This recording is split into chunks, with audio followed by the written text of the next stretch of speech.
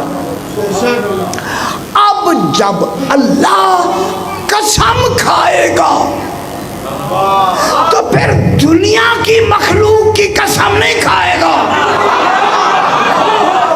مقسم پہ ہی یہی ہوں گے سمجھانے کے لیے کہے گا سورج کی قسم۔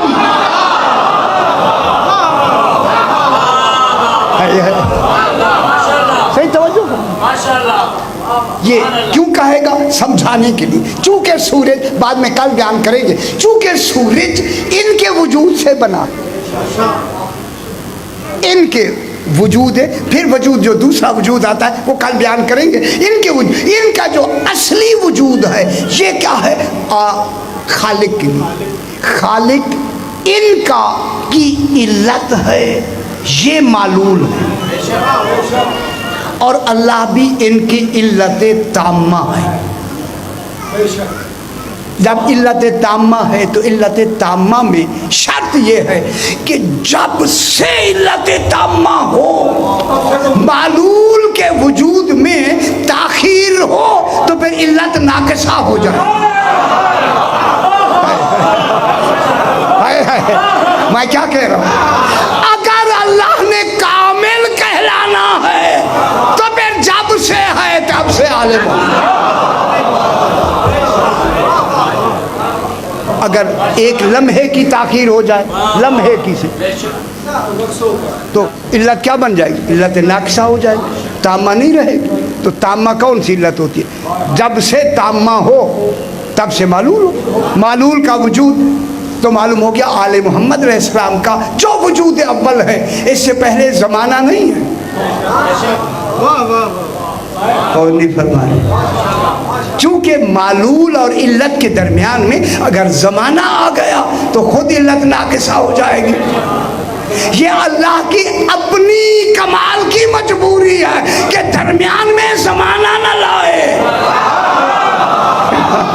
انہیں زمانے سے پہلے بنائے تاکہ یہ امام زمانہ کہلائے۔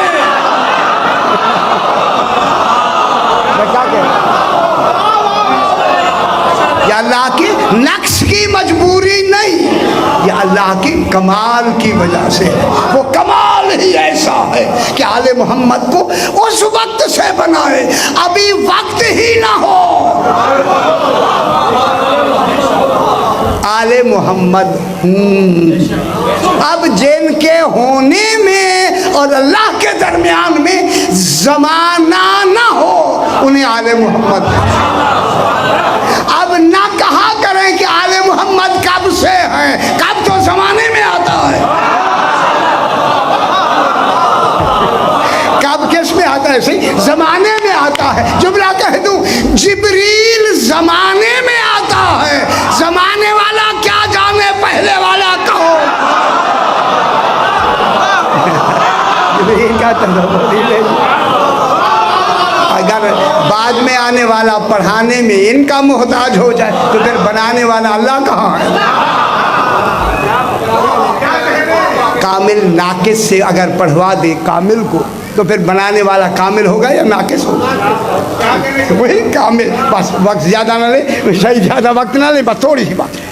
چونکہ آج میں امام زمانہ علیہ السلام کا مجھے حکم ملا ہے کہ ایک واقعہ ضرور سنائے، کافی ہے، آگے پھر بات لمبی ہو جائے۔